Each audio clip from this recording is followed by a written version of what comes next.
ಸಾಧು ದರ್ಶನ ಫಲವು ಸಾಕ್ಷಾತ್ ರಾಮ ದರ್ಶನ ಕ್ಷಣದಲ್ಲಿ ಬಂಧವೆಲ್ಲವೂ ನಾಶವಾಗಿ ಯತೀಶನಾದನು ಸುಖದಲ್ಲಿ ಸಿದ್ಧ ಸದ್ಗುರು ದರ್ಶನದಿ ಅಧಿಕಾರಿ ಜನರಿಗೆ ಜ್ಞಾನವು ಬೋಧರೂಪಾಮೃತವು ಸ್ರೋತ ಜನರಿಗೋಸ್ಕರ ಪಾನವು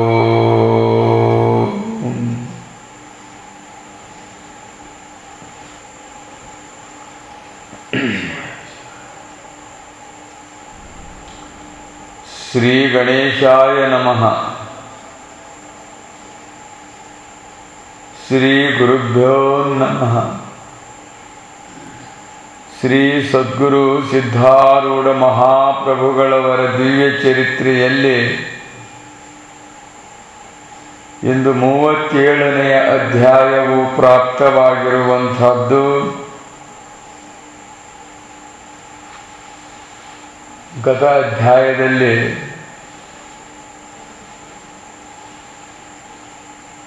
ಸದ್ಗುರುವಿಗೆ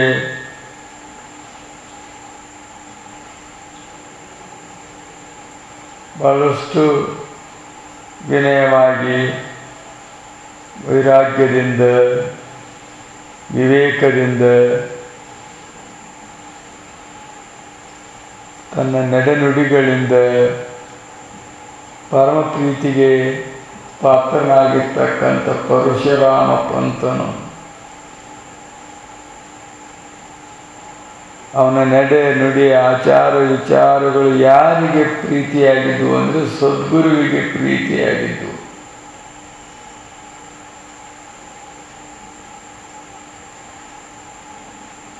ನಮ್ಮ ಎಲ್ಲ ವ್ಯವಹಾರಗಳು ಸದ್ಗುರುವಿಗೆ ಸಮ್ಮತವಾಗಿ ಅವನಿಗೆ ಸಂತೋಷವನ್ನುಂಟು ಮಾಡುವ ಹಾಗೆ, ಅವನ ಬಲವು ನಮ್ಮ ಕಡೆಗೆ ಬರುವ ಹಾಗೆ ನಾವು ವರ್ತಿಸಿದರೆ ಅದು ನಮಗೆ ಪರಮ ಪ್ರಯೋಜನಕಾರಿಯಾಗುವಂಥದ್ದಾಗಿರುವುದು.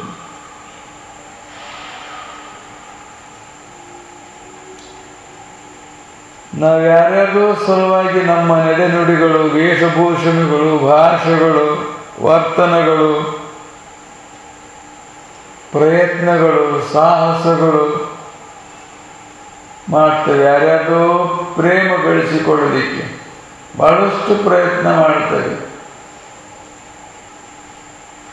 ಅವರು ಒಲವು ಗಳಿಸಿಕೊಳ್ಳಲಿಕ್ಕೆ ಬಹಳಷ್ಟು ಪ್ರಯತ್ನ ಮಾಡ್ತೇವೆ. ಆದರೆ ಸದ್ಗುರುವಿನ ಹೊರತಾಗಿ ಇನ್ನು ಯಾರು ಒಲವು ಗಳಿಸಿಕೊಂಡ್ರೂ ಕೂಡ ಪ್ರಯೋಜನವಾಗುವಂತಹದ್ದಾಗುವುದಿಲ್ಲ. ಯಾರ ಪ್ರೀತಿ ಗಳಿಸಿದರೂ ಕೂಡ ಪ್ರಯೋಜನವಾಗುವಂತಹದ್ದಾಗುವುದಿಲ್ಲ.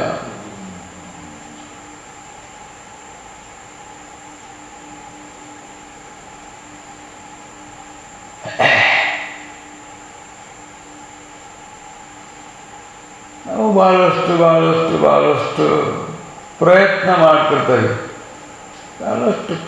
ಮಾಡ್ತಿರ್ತೇವೆ. ಏನೇನೋ ರೀತಿಯಾಗಿರುವಂಥ ವ್ಯವಹಾರಕ್ಕೋಸ್ಕರವಾಗಿ ಬಹಳಷ್ಟು ಮಂದಿಯ ಮೊಲಾದನ್ನು ಹಿಡಿತೇವೆ. ಅವರು ಹೇಳಿದಂಗೆ ಕೇಳ್ತೇವೆ, ಅವರು ಆಡಿದಂಗೆ ಆಡ್ತೇವೆ,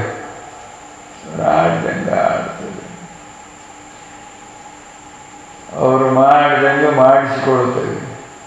ಲೌಕಿಕದೊಳಗೂ ಕೂಡ ಎಷ್ಟು ಪ್ರಯತ್ನ ಮಾಡ್ತಾ ಇದ್ದಾರೆ ಅಂದರೆ, ಒಂದು ಸಾಮಾನ್ಯವಾಗಿರುವಂಥ ಒಲವಿಗೂ ಕೂಡ ಪ್ರೇಮಕ್ಕೂ ಕೂಡ ಬಹಳಷ್ಟು ಪ್ರಯತ್ನ ಮಾಡ್ತಾ ಇರ್ತಾರೆ.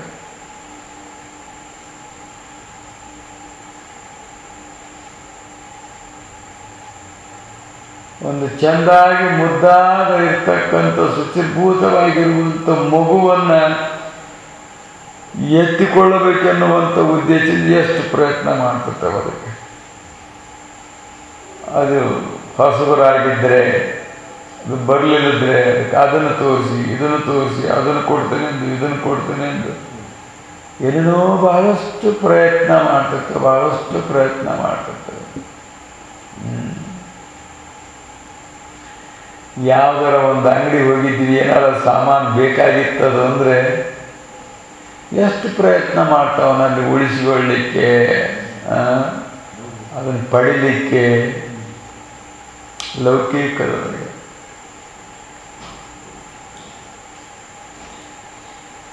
ನಾವು ಕ್ಷಣಿಕವಾಗಿರುವಂಥ, ಕ್ಷುಲ್ಲಕವಾಗಿರುವಂಥ, ಅನಿತ್ಯವಾಗಿರುವಂಥ ದುಃಖ ಕೊಡ್ತಕ್ಕಂಥದ್ದಕ್ಕೆ ಎಷ್ಟು ಪ್ರಯತ್ನ ಮಾಡ್ತವೋ, ಆದರೆ ಕೆಲವು ಭಾಗ ಮಾಡಿದರೆ ಸಾಕು ಸದ್ಗುರು ಒಲದ ಬಿಡ್ತಾನೆ. ಇವು ಇಡೀ ಜೀವನದ ಪರ್ಯಂತ ಮಾಡಿದ್ರು ಕೂಡ ಒಲದಂಗೆ ಆಗ್ತವೆ, ಒಲದರಲ್ಲ. ಒಳಗ ಇದು ಇದ್ದೇ ಇರ್ತದೆ ನಮಗೆ, ಆ ಸಂಶಯ, ವಿಕಲ್ಪ ಅನ್ನುವಂಥದ್ದು. ಯಾವಾಗ ನನಗೆ ವಿರುದ್ಧವಾಗ್ತದೋ, ಯಾವಾಗ ವಿರುದ್ಧವಾಗ್ತದೋ ಅನ್ನುವಂಥದ್ದು. ಎಷ್ಟೇ ನಾವು ಹೊರಗೆ ಪ್ರಯತ್ನ ಮಾಡಿದ್ರು ಕೂಡ, ಪ್ರೇಮ ಮಾಡಿದ್ರು ಕೂಡ, ಅದಕ್ಕೆ ಉಪಚಾರ ಮಾಡಿದ್ರು ಕೂಡ, ಕುರಿ ಸಾಕಾರಂಗೆ, ಕುರಿ ಸಾಕ್ತಿರ್ತಾರಲ್ಲ ಅವ್ರಿಗೆ ಗೊತ್ತಿರ್ತದೆ ಇದು ಯಾವಾಗ ನನಗೆ ತಿರುಗಿ ಗೊತ್ತದೋ ಅನ್ನುವಂಥದ್ದು ಗೊತ್ತದ್ದು. ಭಾಳಷ್ಟು ಮಂದಿ ಕುದಿಸ್ಕೊಂಡು ರೂಢಿ ಇರ್ತದೆ ನೋಡೋದು. ಅದು ಯಾರು ಮೇಯಿಸಿರ್ತಾರೆ, ಯಾರು ಕಾಳಿಟ್ಟಿರ್ತಾರೆ, ಮೊದಲು ಅವ್ರ ಮೊಣಕಾಲಿಗೆ ಗುದ್ದಿ ಆಮೇಲೆ ಗುದ್ದಾಗ ಶುರು ಮಾಡೋದು. ಅದಕ್ಕೆ ಹಂಗೆ ಕೊಂಬನೇ ಚಟ ಬಂದ್ಬಿಡ್ತದೆ, ಅದು ಗುದ್ದಿದ್ರೆ ಸಮಾಧಾನ ಆಗಲ್ಲ.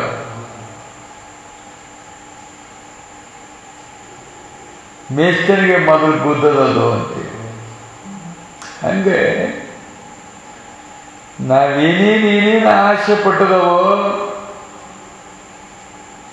ಅವುಗಳಿಂದಲೇ ನಮ್ಮ ಮೋಸವಿರತಕ್ಕಂಥದ್ದಾಗುವುದು. ಆದರೂ ನಮಗೆ ಅದು ಗೊತ್ತಾಗ್ತಕ್ಕಂಥದ್ದಾಗುವುದಿಲ್ಲ. ಮೇಸನಿಗೆ ಕುರಿಯಿಂದ ಮೋಸ ಆಕತಿ, ಕುರಿಗೆ ಮೇಸನಿಂದ ಮೋಸ ಆಕತಿ. ಬಂದುಬಿಟ್ಟು ದೇವತಿ ಜಾತ್ರೆ ಅಂದರೆ ನೋಡಿ, ಹಲಿಗೆ ಹೊಡಿಸ್ಕೊಂತ ಬಣ್ಣ ಹಚ್ಕೊಂಡು ಜೂಲ ಹಾಕ್ಕೊಂಡು ಕೊಳ್ಳಾಗ ಅದು ಕಟ್ಕೊಂಡು ಮೆರೆಸ್ಕೊಂತ ಹೋಗ್ತಾನ. ಅದು ಗೊತ್ತಾಗಲ್ಲ ಅದಕ್ಕೆ ಯಾಕೆ ಹೋಯ್ತಾನ ಅಂತೇಳಿ. ನಮಗೂ ಗೊತ್ತಾಗೋದಿಲ್ಲ ಅದರಿಂದ ಹೆಂಗೆ ಮೋಸ ಆಕತಿ ಅಂತೆ, ನನ್ನಿಂದ ಮೋಸ ಹೆಂಗಾಕತಿ ಅಂತ ಅದಕ್ಕೂ ಗೊತ್ತಾಗೋದಿಲ್ಲ. ಹಿಂಗೆ ಸರ್ವತ್ರದಲ್ಲಿ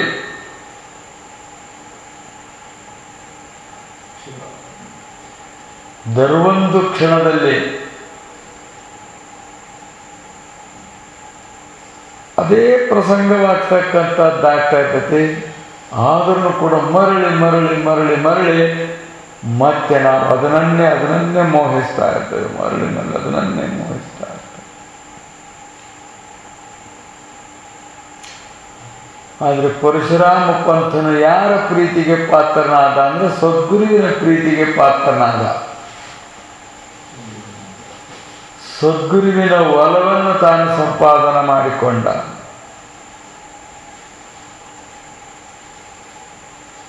ಸದ್ಗುರುವಿನಲ್ಲಿ ವಿಶ್ವಾಸವೆನ್ನುವಂಥದ್ದು ಅವನಿಗೆ ದೃಢವಾಯಿತು.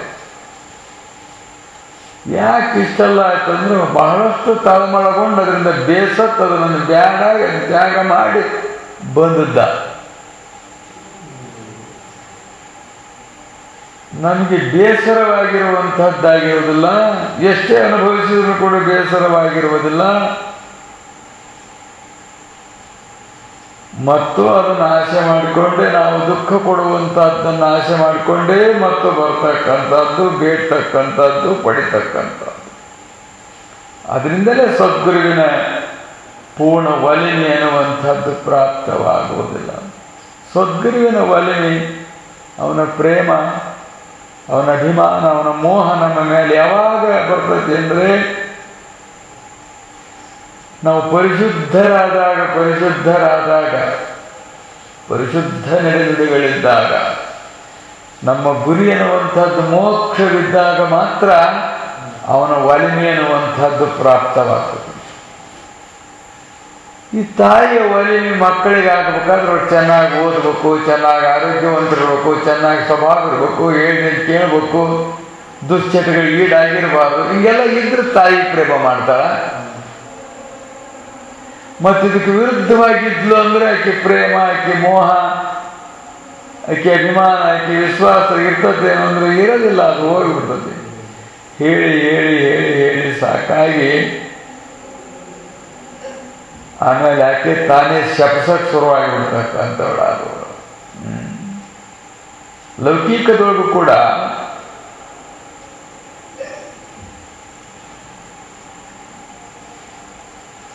ನಮ್ಮ ಇಚ್ಛೆಗೆ ತಕ್ಕಂತೆ ಒಳ್ಳೆ ಸಂಸ್ಕಾರ, ಒಳ್ಳೆ ಸ್ವಭಾವ, ಒಳ್ಳೆ ವಿಚಾರ, ವಿನಯ, ವಿದ್ಯೆ, ಸದ್ಗುಣಗಳಿಂದ ಸದಾಚಾರನಾಗಿದ್ದ ಅಂದರೆ ತಾಯಿ ಬಹಳಷ್ಟು ಪ್ರೇಮ ಮಾಡ್ತಾರೆ ತಂದೆ ತಾಯಿಗಳು. ಅದೇ ದುರಾಚಾರಿ ಆಗಿಬಿಟ್ಟ ಅಂದರೆ ವಿದ್ಯೆ ಕಡೆ ಇಲಕ್ಕಿಲ್ಲ, ದುಷ್ಟತನ, ಪುಂಡ, ಪೋಖ್ರಿ, ಕುಡುಕ ಇಂಥವೆಲ್ಲ ಆಗಿಬಿಟ್ಟ ಅಂದರೆ ವಾಲಿನಿ ಅನ್ನುವಂಥದ್ದು ಬರೋದಿಲ್ಲ, ಪ್ರೀತಿ ಅನ್ನುವಂಥದ್ದು ಹೋಗಿಬಿಡ್ತದೆ ನೋಡಿ. ಹಾಗೆ ನಮಗೂ ಕೂಡ ಸದ್ಗುರುವಿನ ಒಲಿಮೆ ಅನ್ನುವಂಥದ್ದು, ಅವನ ಪ್ರೇಮ ಮೋಹವೆನ್ನುವಂಥದ್ದು ಬರಬೇಕಾದ್ರೆ ನಮ್ಮ ಒಂದು ಸದ್ವರ್ತನವೆನ್ನುವಂಥದ್ದು ಬಹಳಷ್ಟು ಮುಖ್ಯವಾಗಿರುವಂಥದ್ದು. ಸದ್ವರ್ತನದ ಒಮ್ಮೆ ಪ್ರೇಮ, ಮೋಹ, ಅಭಿಮಾನ ಬಂದುಬಿಡ್ತು ಅಂದರೆ ಅವನೆಂದೂ ತಾನು ಅವರನ್ನು ಕೈ ಬಿಡುವುದಿಲ್ಲ. ಅವನನ್ನು ಈ ಬಹುಬಂಧದಿಂದ ಕಡಿಗಾಣಿಸಿ ತಾನು ಬಿಡುವಂಥವನಾಗುವನು. ಆ ರೀತಿಯಾಗಿ ಒಲಿಸಿಕೊಂಡು ಸದ್ಗುರುವಿನ ಆದೇಶ ಆಜ್ಞೆಯಂತೆ ತಾನು ಹೋಗುತ್ತಿರುವಾಗ ಅವನಿಗೆ ವಿಘ್ನವೆನ್ನುವಂಥದ್ದು ಬಂತು. ಆ ವಿಘ್ನವನ್ನು ನಿವೃತ್ತಿ ಮಾಡಿ ಎಲ್ಲ ರೀತಿ ಸಹಾಯ ಮಾಡಿ ಅವನಿಂದ ಸೇವೆಯಾಗಿರುವಂಥದ್ದನ್ನು ಸ್ವೀಕಾರ ಮಾಡಿ ಸೇವೆಯ ಫಲವಾಗಿರುವಂಥದ್ದು ಅವನಿಗೆ ಮೋಕ್ಷವನ್ನೇ, ಸಂತೋಷವನ್ನೇ ಅನುಗ್ರಹಿಸಿದರು ಅಂತೇಳಿ ವಾಚಾರ್ಥ ರೂಪದಿಂದ ಹೇಳ್ತಾ ಅವನು ಹೆಂಗ ಒಲಿಸಿಕೊಂಡನೋ ಇದೆಲ್ಲ ನಶ್ವರವಾಗಿರುವಂಥದ್ದು, ಅನಿತ್ಯವಾಗಿರುವಂಥದ್ದು, ಮೋಸಮಯವಾಗಿರುವಂಥದ್ದು, ದುಃಖಮಯವಾಗಿರುವಂಥದ್ದು ಸಂಸಾರವೆಂದು ಅದನ್ನೆಲ್ಲ ತ್ಯಾಗ ಮಾಡಿ ಶೋಧ ಮಾಡಿ ಸದ್ಗುರುವಿನ ಸನ್ನಿಧಿಗೆ ಬಂದದ್ದನು. ಹಾಗೆ ಅಂಥ ವಿವೇಕವೆನ್ನುವಂಥದ್ದು ಉದಯವಾಗಿ, ಆ ವಿವೇಕದಿಂದ ವೈರಾಗ್ಯವೆನ್ನುವಂಥದ್ದು ಉದಯವಾಗಿರುವಂಥ ವೈರಾಗ್ಯ ದೃಢವಾಗಿ ಮೋಕ್ಷದ ಗುರಿಯನ್ನೇ ಇಟ್ಟುಕೊಂಡು ನಾವು ಬಂದಾಗ ಅವನು ನಮ್ಮನ್ನು ಸಾಧನಾ ಮಾರ್ಗದಲ್ಲಿ ಹೋಗ್ತಕ್ಕಂಥ ವ್ಯವಸ್ಥೆಯನ್ನು ಮಾಡಿ ಆ ವಿಚಾರ ಮಾರ್ಗದಲ್ಲಿ ಹೋಗುವ ವ್ಯವಸ್ಥೆ ಮಾಡುತ್ತಾನೆ. ಹೋಗಬೇಕಾದ್ರೆ ಆ ರೈಲು ಗಾಡಿ ಹತ್ತಿ ಹೋಗಬೇಕಾದ್ರೆ ಅವನಿಗೆ ಮುಖ್ಯವಾಗಿರುವಂಥದ್ದು, ಅವಶ್ಯಕವಾಗಿರುವಂಥದ್ದು ಟಿಕೆಟ್ ಇದ್ದರೆ ಮಾತ್ರ ಪ್ರವೇಶ, ಇಲ್ಲದ್ರೆ ಒಂದು ಹೊರಗೆ ಹಾಕಿಬಿಡ್ತಾರೆ. ಅದೆಷ್ಟು ಅವಶ್ಯಕವೋ ಅದರಂತೆ ನಾವು ಕೂಡ ಪಾರಮಾರ್ಥ ಮಾರ್ಗದಲ್ಲಿ ಹೋಗಬೇಕಾದರೆ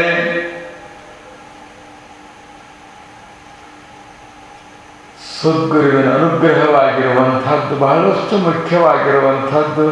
ಅವನ ಅನುಗ್ರಹ ನಮಗೆ ಪ್ರಾಪ್ತವಾಗಬೇಕಾದ್ರೆ ನಿರ್ಮೋಹದಿಂದ, ನಿರಭಿಮಾನದಿಂದ ನಿಜವಾಗಿ ಸದ್ಗುರುವನ್ನು ನಾವು ಪ್ರೀತಿಸಿ ಭಕ್ತಿಯಿಂದ ನಾವು ಆರಾಧಿಸಿದ್ದೇ ಆದರೆ ಅವನ ಒಂದು ಹೋಗತಕ್ಕಂಥ ದಾರಿಗೆ ಸುಲಭವಾಗಿರುವಂಥ ಸಹಾಯಕವಾಗಿರುವಂಥ ವ್ಯವಸ್ಥೆಯನ್ನು ತಾನು ಮಾಡುವಂಥವನಾಗುವನು. ಆ ವ್ಯವಸ್ಥೆ ತೆಗೆದುಕೊಂಡು ಹೋದಾಗ ನಾವು ಹೋಗತಕ್ಕಂಥ ಸ್ಥಾನಕ್ಕೆ, ಮುಟ್ಟತಕ್ಕಂಥ ಗುರಿಗೆ, ಮಾಡತಕ್ಕಂಥ ಅನುಸಂಧಾನಕ್ಕೆ ಸಹಾಯವಾಗುವಂಥದ್ದಾಗುವುದು. ಹಾಗೆ ಲಕ್ಷಾರ್ಥ ರೂಪದಿಂದ ನೀವು ಕೂಡ ಪಯಣಿಕರೇ ಆಗಿರುವಂಥವರು.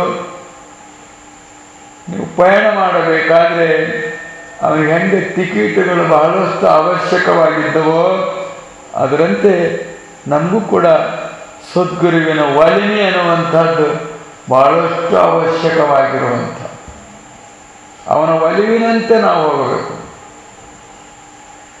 ಲೌಕಿಕದೊಳಗೂ ಯಾರ್ಯಾರು ಹೆಂಗಿರ್ತಾರೋ ಅವ್ರು ಒಲಿವಿನಂತೆನೇ ಹೋಗ್ತಿರ್ತಾರೆ. ಮಕ್ಕಳು ಹೆಂಗಿರ್ತಾವ ಅವ್ರು ಒಲಿವಿನಂತೆನೇ ಹೋಗ್ತಿರ್ತಾರೆ. ಏನು ವ್ಯವಹಾರದೊಳಗೆ ಎಲ್ಲದ್ರೂ ಒಲಿವಿನಂತೆನೇ ಹೋಗ್ತಿರ್ತಾರೆ. ಹಾಗೆ ಇಲ್ಲಿ ಕೂಡ ನಾವು ಪಾರಮಾರ್ಥ ಮಾರ್ಗದಲ್ಲಿ ಹೋಗಬೇಕಾದ್ರೆ ಸದ್ಗುರುವಿನ ಒಲಿಮೆ ಅನ್ನುವಂಥದ್ದು ಬಹಳ ಮುಖ್ಯವಾಗಿರುವಂಥ. ಅದಿಲ್ಲದಲೇ ನಾವು ಆ ಟಿಕೆಟ್ ಇಲ್ಲದಲೇ ಹೋದಂದ್ರೆ ಮುಂದಿನ ಸ್ಟೇಷನ್ನಿಗೆ ಚೆಂಡಿನ ಮೇಲೆ ಕೈ ಹಾಕಿ ಅವನ ಒಳಗಿರ್ತಕ್ಕಂಥ ಅವನು ಹೊರಗೆ ಹಾಕಿಬಿಡ್ತಾನೆ. ಸಿಗಾಕಿ ಬಿಡ್ದ ಅಂದರೆ ಜೈಲಿಗೆ ಕಳಿಸಿಬಿಡ್ತಾನೆ.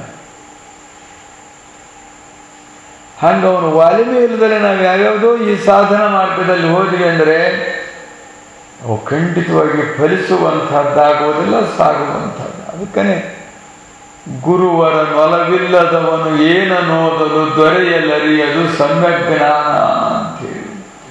ಅವನ ಒಲವಿಲ್ಲದರೆ ನಾವು ಏನು ಸಾಧನ ಮಾಡಿದ್ರು ಕೂಡ, ಏನು ಓದಿದ್ರು ಕೂಡ, ಯಾವ ತಪಸ್ಸು ಮಾಡಿ, ಯಾವ ಯೋಗ ಮಾಡಿ, ಏನು ಅನುಷ್ಠಾನ ಮಾಡಿ, ಏನು ಮಾಡಿದ್ರು ಕೂಡ ಅವನು ಒಲಿಮೆಯಿಂದ ಮಾಡಿದಾಗ ಮಾತ್ರ ಅದು ಗುರಿ ಮುಟ್ಟಲಿಕ್ಕಾಗ್ತದೆ. ಹೊರತು ಇಲ್ಲದ್ರೆ ಜಪ ತಪ ವ್ರತಂ ತೀರ್ಥಂ ಯಜ್ಞೋ ದಾನ ತಥೈವ ಚ ಸರ್ವಂ ಅರ್ಥ ಭವೇತ್ ಪ್ರಿಯೇ ಅಂತೇಳಿ ಭಗವಂತನೇ ಹೇಳಿದ ಪಾರ್ವತಿ. ಇವೇನು ಮಾಡಿದೆಲ್ಲ ವ್ಯರ್ಥವಾಗ್ತವೆ ಹೊರತು ಸಾರ್ಥಕವಾಗುವಂಥದ್ದಾಗುವುದಿಲ್ಲ. ಅವನು ಒಲಿಮೆಯಿಂದ ಒಂದೊಂದು ಸಾಕು. ಅವನು ಒಲಿಮೆಯಿಂದ ನೋಡೊಂದು ಜ್ವರವಾಗಿರುವಂಥದ್ದನ್ನು ಸ್ವೀಕಾರ ಮಾಡಿದ, ಅವನ ಆಜ್ಞೆ ಪಾಲನೆ ಮಾಡಿದ, ಅದಿಷ್ಟಿಂದಲೇ ಮುಕ್ತನಾಗಿ ಬಿಟ್ಟ. ಮರ ಹತ್ತು ಒಲದು ಹೇಳಿದ, ಅಷ್ಟರಿಂದಲೇ ಅವನಿಗೆ ಸಮಾಧಿ ಸ್ಥಿತಿ ಅನ್ನುವಂಥದ್ದು ಪ್ರಾಪ್ತವಾಯಿತು.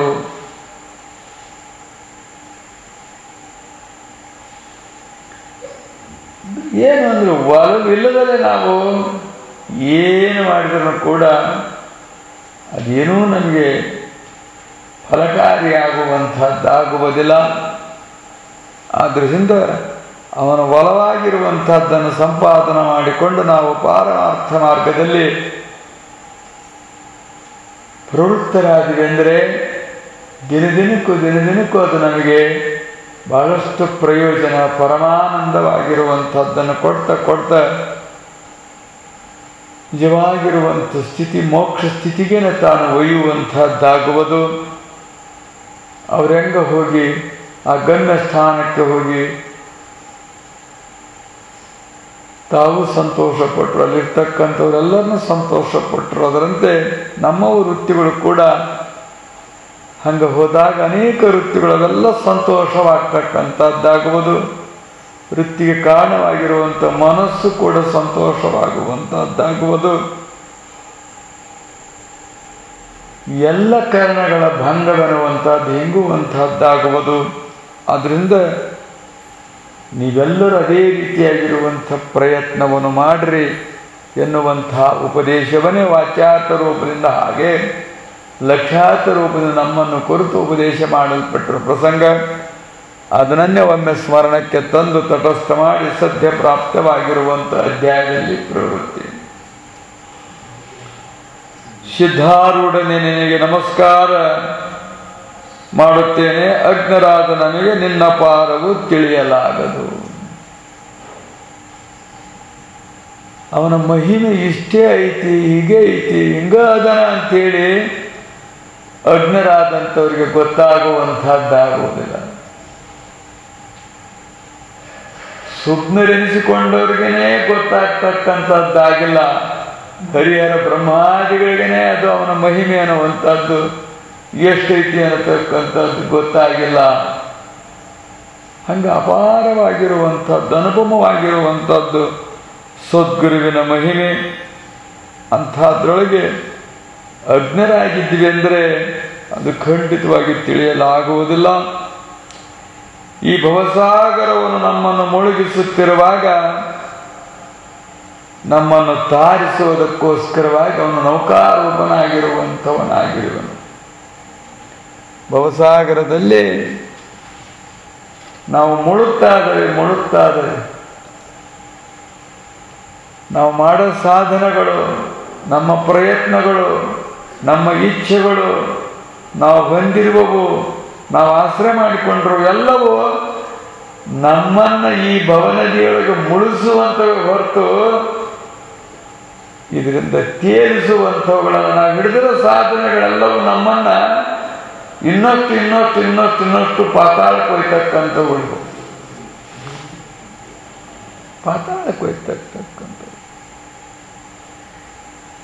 14 ಲೋಕದಲ್ಲಿ ಎಷ್ಟೆಷ್ಟು ರೀತಿಯಾಗಿರುವಂಥ ಪ್ರಯತ್ನಗಳವೆಲ್ಲವೂ ಪಾತಾಳ ಭವದುಃಖಕ್ಕೆ ಒಯ್ಯವೆ ಹೊರತು, ಭವಕೂಪದಲ್ಲಿ ಕಳಿಸುವ ಹೊರತು ಅದರಿಂದ ಪಾರು ಮಾಡ್ತಕ್ಕಂಥ ಸಾಧನಗಳು ಕೈಲಾಸದೊಳಗಿಲ್ಲ, ಬ್ರಹ್ಮಲೋಕದೊಳಗಿಲ್ಲ, ವಿಷ್ಣು ಲೋಕದೊಳಗಿಲ್ಲ, ಯಾವ ಲೋಕದೊಳಗಿಲ್ಲ. ಸುಮ್ಮನೆ ಅವೆಲ್ಲ ಭ್ರಮ ಆಗಿರುವಂಥವು. ಅಲ್ಲಿ ಹೋಗಿ ಬಂದವ್ರಿಗೆ ಏನೇನಾಗೈತಿ ಗತಿ, ಏನೇನಾಗೈತಿ. ಇಂದ್ರಲೋಕಕ್ಕೆ ಹೋದವ್ರಿಗೆ ಏನಾಗೈತಿ, ಬ್ರಹ್ಮಲೋಕಕ್ಕೆ ಹೋದವ್ರಿಗೆ, ವಿಷ್ಣು ಲೋಕಕ್ಕೆ ಹೋದವ್ರಿಗೆ ಎಲ್ಲರಿಗೆ ಏನೇನು ಪ್ರಸಂಗಗಳಾಗಿದ್ದಾವೆ ಅಂದರೆ ಮತ್ತು ದುಃಖದ ಪ್ರಸಂಗಗಳೇ ಆಗಿರುವಂಥವುಗಳಾಗಿರುವವು.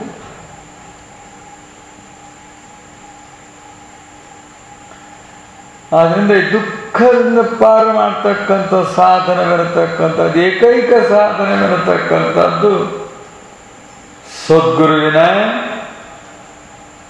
ಚರಣವೇ ನೌಕಾರೂಪವಾಗಿರುವಂತಹದ್ದಾಗಿರುವುದು. ಅದನ್ನು ಬಿಟ್ಟು ನಾವು ಏನೇನೋ ಅವಲಂಬನೆ ಮಾಡಿಕೊಂಡು ಇದರಿಂದ ಪಾರಾಗ್ತವೆ ಅನ್ನತಕ್ಕಂಥ ಶಾಸ್ತ್ರ ಓದಿ ಪಾರಾಗ್ತವೆ, ವೇದಗಳನ್ನು ಓದಿ ಪಾರಾಗ್ತವೆ, ಧರ್ಮ ಮಾರ್ಗದಿಂದ ಪಾರಾಗ್ತವೆ, ಜ್ಞಾನ ಮಾರ್ಗದಿಂದ ಪಾರಾಗ್ತವೆ, ಯೋಗ ಮಾರ್ಗದಿಂದ ಪಾರಾಗ್ತವೆ, ತಪಸ್ಸಿನಿಂದ ಪಾರಾಗ್ತವೆ.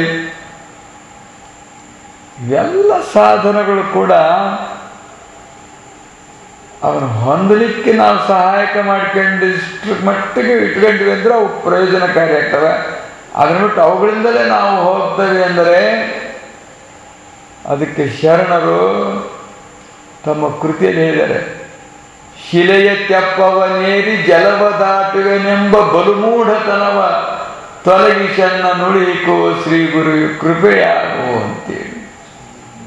ಎಷ್ಟು ಶಿಲೆಯ ತೆಪ್ಪವನೇರಿ ಜಲವ ದಾಟುವೆನೆಂಬ, ಮೊದಲೇ ಶಿಲಾ ಅದು ತಾನೇ ಮುಳುಗತಕ್ಕಂಥದ್ದು. ಅಂಥದ್ರ ಮೇಲೆ ಕೂತ್ಕೊಂಡು ನಾವು ನದಿಯನ್ನು ಆ ಕಡೆ ತಡಾಯ್ತೀವಿ ಅಂದರೆ ಅದು ಹೆಂಗಾಕತಿ ಅಂದರೆ ಕಲ್ಲು ಕಟ್ಕೊಂಡು ಹೊಳಿ ಬಿದ್ದಂಗೆ ಆಗುವಂಥದ್ದು. ತಾನು ಮುಳುಗ್ತತಿ, ನಮ್ಮನ್ನು ಮುಳುಗ್ತತಿ ಅಂತೇಳಿ ಬಲಮೂಢತನವಾಗಿರುವಂಥದ್ದು.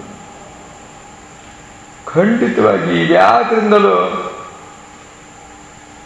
ಆ ಒಂದು ದುಃಖ ಸಾಗರ ಪಾರಾಗ್ತಕ್ಕಂಥದ್ದು, ಪ್ರಾಪ್ತಿ ಆಗ್ತಕ್ಕಂಥದ್ದು ಆಗುವುದಿಲ್ಲ. ಹಾಗಾಗಿದ್ರೆ ಅವುಗಳಿಂದಲೇ ಮುಕ್ತಿ ಅಂತಕ್ಕಂಥದ್ದನ್ನು ಹೇಳ್ತಿದ್ರು. ಹಂಗೆ ಹೇಳಿಲ್ಲ, ಮುಕ್ತಿ ಮೂಲೋ ಗುರೋರ್ ಕೃಪಾ ಅಂತ ಹೇಳ್ತೇವೆ ಹೊರತು ದೊರೆಯದಣ್ಣ ಮುಕ್ತಿ ಅಂತ ಹೇಳಿದರೆ ಹೊರತು ಆದ್ರಿಂದ ಈ ಸಂಸಾರ ಸಾಗರ ಪಾರಾಗಲಿಕ್ಕೆ ನೌಕಾರೂಪವಾಗಿರುವಂತಹದ್ದು ಯಾವುದಂದ್ರೆ ಹೆಂಗೆ ಎರಡು ಹಡಗಳನ್ನು ಕೂಡಿಕೊಂಡು ಜೋಡಿಸಿರ್ತಕ್ಕಂಥ ದೋಣಿ ಮೇಲೆ ಕುಂತ್ರೆ ಆ ಕಡೆ ದಂಡಿಗೆ ಹೋಗುವಂತಹದ್ದಾಗುವುದು. ಹಾಗೆ ಸದ್ಗುರುವಿನ ಚರಣಾಶ್ರಯವನ್ನು ಮಾಡಿಕೊಂಡಾಗ ಮಾತ್ರ ನನಗೆ ಭವಸಾಗರ ಪಾರಾಗಲಿಕ್ಕಾಗುವಂತಹದ್ದಾಗುವುದು. ಅದನ್ನೇ ಶಂಕರಾಚಾರ್ಯರು ಗುರುಚರಣಾಂಬುಜ ನಿರ್ಭರ ಭಕ್ತ ಸಂಸಾರಾದ ಚಿರಾದ್ಭವ ಮುಕ್ತ ಅಂತ ಹೇಳಿದರು. ಯಾರು ಗುರುಚರಣಗಳನ್ನ ದೃಢವಾಗಿ ಹಿಡಿದುಕೊಂಡಿರುವರು, ಆಶ್ರಯ ಮಾಡಿಕೊಂಡಿರುವರು,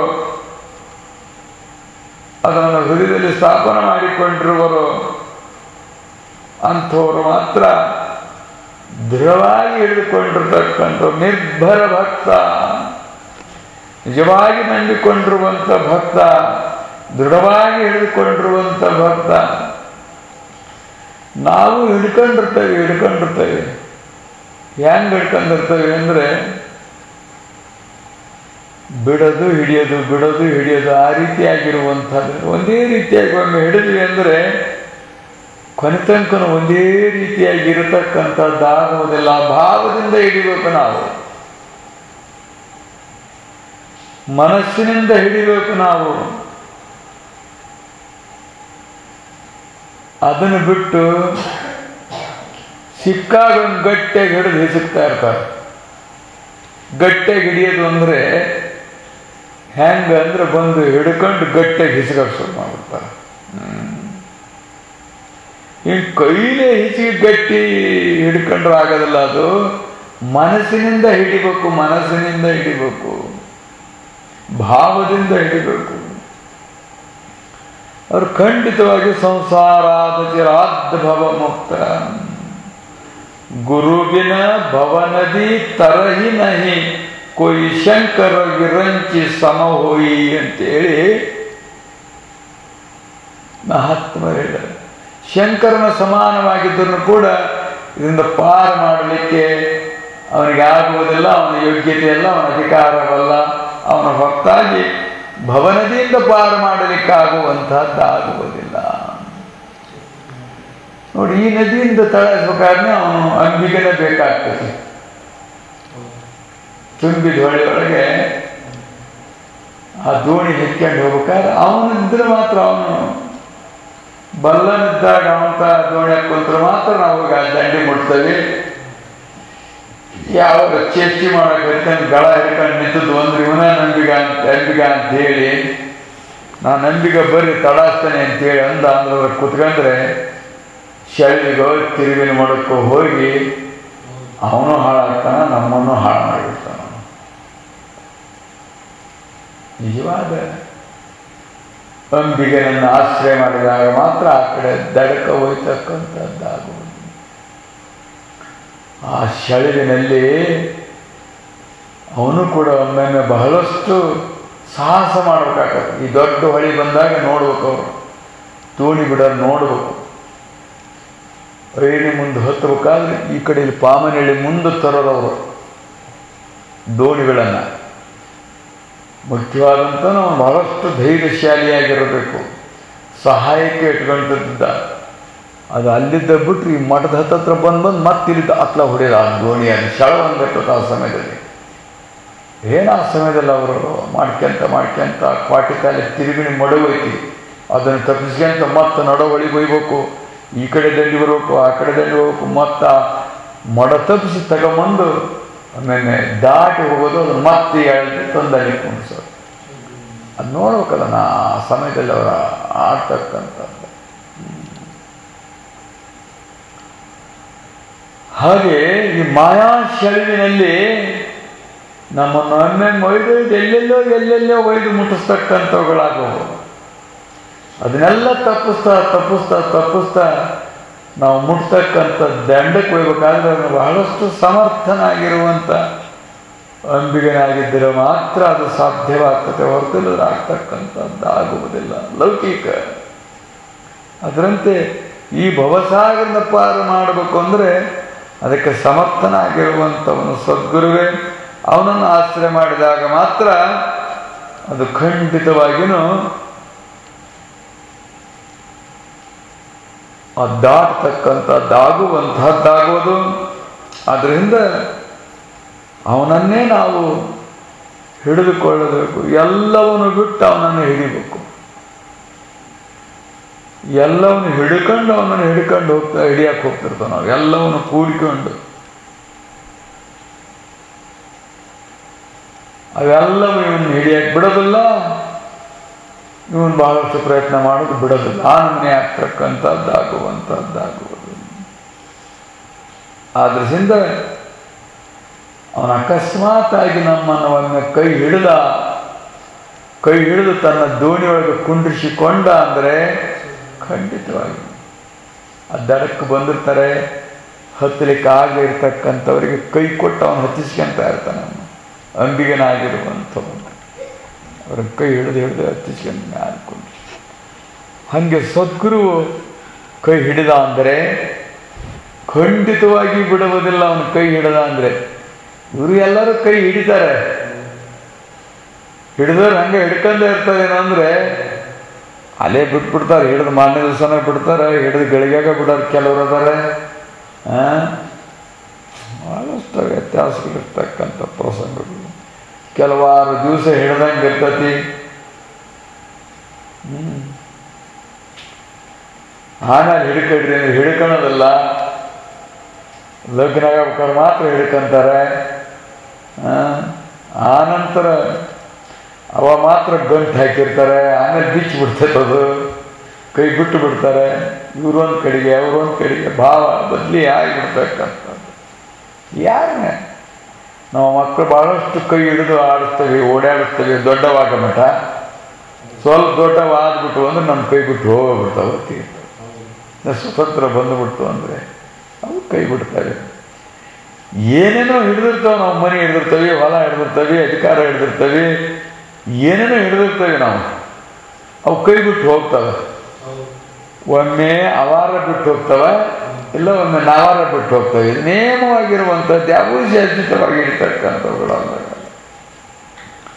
ದೇವತೆಗಳು ನಮ್ಮ ಕೈ ಹಿಡಿತಾರೆ. ಪುಣ್ಯ ಇರೋ ಮಠ ಪುಣ್ಯ ತೀರ್ಕೊಂಡು ಅವರು ಕೈ ಬಿಟ್ಟು ಒದ್ದು ಹೊರಗೆ ಹಾಕ್ತಾರೆ ನಾವು ಅವ್ರ ಲೋಕದಿಂದ.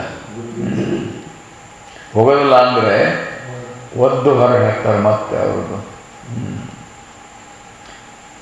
ಕೈ ಹಿಡಿತಾರೆ ಅವರು ಕೂಡ, ಆಶ್ರಯ ಮಾಡ್ತಾರೆ. ಅದು ಸದ್ಗುರುವು ಹಿಡಿಯೋದು ಬಹಳಷ್ಟು ದುರ್ಲಭ. ಹಿಡಿದು ಬಿಟ್ಟ ಅಂದರೆ ಆಮೇಲೆ ಬಿಡೋದಿಲ್ಲ ಅವನು. ಅವನಿಗೆ ಮನಸ್ಸಿಗೆ ಬಂತು, ಅವನಿಗೆ ಒಪ್ಪಿಗೆ ಆಯ್ತು ಅಂದರೆ ಒಮ್ಮೆ ಹಿಡಿದ ಅಂದರೆ ಅವನನ್ನು ಖಂಡಿತವಾಗಿಯೂ ಕೈ ಬಿಡುವುದಿಲ್ಲ. ಖಂಡಿತವಾಗಿಯೂ ತಾನು ಪಾರು ಮಾಡ.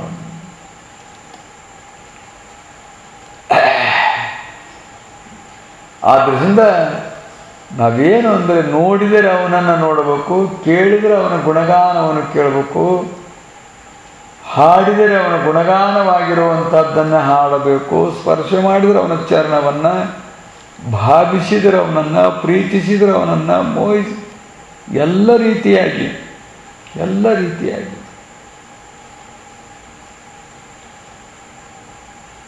ತ್ವಮೇವ ಶರಣಂ ಗಚ್ಚ ಸರ್ವಭಾವೇನ ಭಾರತ ತತ್ಪ್ರಸಾದಾತ್ ಪರಾಂ ಶಾಂತಿ ಸ್ಥಾನಂ ಪ್ರಾಪ್ಸ್ಯಸಿ ಶಾಶ್ವತಂ.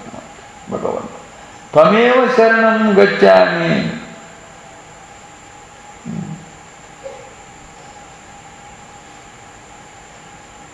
ಅವನನ್ನ ಕುರಿತು ನಾವು ಶರಣರು. ಸರ್ವಭಾವೇನ ಭಾರತ, ಎಲ್ಲ ಭಾವನೆಗಳಿಂದ, ಕಣ್ಣಿನಿಂದ, ಕಿವಿಯಿಂದ, ಮನೋನಿಂದ, ಭಾವದಿಂದ, ಎಲ್ಲ ರೀತಿಯಾಗಿರುವಂಥದ್ರಿಂದಲೂ ಕೂಡ ಅವನನ್ನೇ ಕುರಿತು ನಾವು ಹೊಂದಬೇಕು.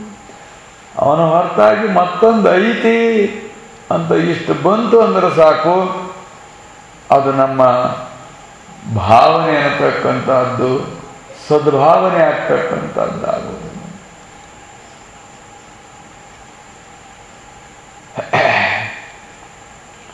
ಹೀಗಾಯಿತು ಅಂದರೆ ಖಂಡಿತವಾಗಿ ನಮ್ಮನ್ನು ತತ್ಪ್ರಸಾದಾತ್ ಪರಾಂ ಶಾಂತಿ, ಅವನ ಪ್ರಸಾದದಿಂದ ಪರಮಶಾಂತಿ ಪರಮಾನಂದವೇ ಪ್ರಾಪ್ತವಾಗುವಂಥದ್ದಾಗುವುದು. ಅಂಥ ಸದ್ಗುರುವಿನ ಕೃಪೆಯನ್ನು ಪಡೆದುಕೊಂಡಿರುವಂಥವನು ಯಾತಕ್ಕೂ ಅಂಜುವುದಿಲ್ಲ. ಅವನಿಗೆ ಯಮ ಬರ್ತಾನ ಅಂದ್ರೆ ಅಂಜೋದಿಲ್ಲ, ಕರ್ಮ ಬರ್ತತಿ ಅಂದ್ರೆ ಅಂಜೋದಿಲ್ಲ, ಯಾತಕ್ಕೂ ಅಂಜೋದಿಲ್ಲ ಅವನು. ಕಾಲ ಕರ್ಮ ಮಾಯೆ ಅನ್ನತಕ್ಕಂಥವುಗಳೇ ಬಹಳಷ್ಟು ಪ್ರಸಿದ್ಧವಾಗಿ ನಮಗೆ ದುಃಖ ಕೊಡ್ತಕ್ಕಂಥವುಗಳು. ಇವುಗಳಿಗೆ ಅಂಜುವುದಿಲ್ಲ ಅವನು. ಅಂಥ ಧೈರ್ಯವೆನ್ನುವಂಥದ್ದು ಅವನಿಗೆ ಬರುವಂಥದ್ದಾಗುವುದು. ನಾವೊಂದು ಸೊಳ್ಳೆ ಬಂದರೆ ಹೆದರ್ತೇವೆ, ಎಲ್ಲದು ಚಿಕನ್ ಗುನಿ ಸೊಳ್ಳೆ ಐತೋ, ಎಲ್ಲದು ಹಂದಿ ಜ್ವರ ಸೊಳ್ಳೆ ಐತೋ. ಒಂದು ಸೊಳ್ಳಿಗೆ ಭಾಳಷ್ಟು ಹೆದರ್ತಾವನು. ಇನ್ನು ಬೇರೆ ಮಾತು, ಒಂದು ಸೊಳ್ಳಿಗೆ ಒಂದು ಶೀತ ಆದ್ರೆ ಮಗ್ಗಲಾಗಿರೋಕೆ ನಾವು ಹೆದರ್ತೇವೆ, ಅವ್ರ ಶೀತ ನಮಗೆ ಬರ್ತೈತಿ ಅಂತೇಳಿ. ನನಗೆ ಎಷ್ಟು ಮರಣ ಭೀತಿ ಐತಿ ಅಂದ್ರೆ ಅಷ್ಟು ಮರಣ ಭೀತಿ. ಎಲ್ಲೇ ಒಂದು ಕಡೆ ಬಾಂಬ್ ಸಿಡಿತು ಅಂತೇಳಿ ಇಡೀ ರಾಜಧಾನಿನ ತಲ್ಲಣಿಸಿ ಹೋಗಿಬಿಡ್ತು. ಇವತ್ತು ನಮ್ಮಲ್ಲಿ ಎಲ್ಲಿ ಬಂದು ಹಾಕ್ತಾರೆ. ಇದೇ ಅದು ಮರಣ ಭೀತಿ ಅನ್ನುವಂಥದ್ದು. ಮರಣ ಭೀತಿ ಅನ್ನುವಂಥದ್ದು ಬಹಳಷ್ಟು ಆಘಾತ ಮಾಡ್ತಕ್ಕಂಥದ್ದು. ಸಿಡಿಲು ಬಡಿದ್ರೆ ಎಷ್ಟು ದುಃಖವಾಗ್ತದೋ ಅಷ್ಟು ಸಾವಿರ ಸಿಡಿಲು ಬಡಿದಷ್ಟು ದುಃಖವಾಗ್ತದೆ ಆ ಸಮಯದಲ್ಲಿ, ಮರಣದ ಸಮಯದಲ್ಲಿ. ಜನ್ಮದ ಸಮಯದಲ್ಲಿ ಅಷ್ಟೇ ದುಃಖ, ಮರಣ ಸಮಯದಲ್ಲಿ ಅಷ್ಟೇ ದುಃಖ, ನಡುವಿನ ದುಃಖನೇ ಇದು. ಆ ರೀತಿಯಾಗಿರುವಷ್ಟು ನಮಗೆ ಆ ಮರಣದ ಭೀತಿ ಅನ್ನುವಂಥದ್ದು, ವೃದ್ಧಾಪ್ಯದ ಭೀತಿ ಅನ್ನುವಂಥದ್ದು, ಅಸಹಾಯಕ ಭೀತಿ ಅನ್ನುವಂಥದ್ದು ಎಷ್ಟು ಎಷ್ಟು ಭೀತಿ ಕೊಡ್ತಾವೆ ಅಂದರೆ, ಒಂದು ಕೂದಲ ಸೇತಾಗಿ ನಮ್ಮನ್ನು ತಲ್ಲಣಿಸಿಬಿಡ್ತತಿ. ಬೆಳಗಾಗಿಬಿಡ್ತು ಕೂದಲ ಅಂದರೆ ನೋಡಿ ಎಷ್ಟು ಎಷ್ಟು ವ್ಯಥೆ ಮಾಡಿಸ್ಬಿಡ್ತತಿ ಅಂದ್ರೆ ಅಷ್ಟು ಕೂದಲ ಹೆದರ್ಸ್ತದೆ ನಮ್ಮ ಕೂದಲ.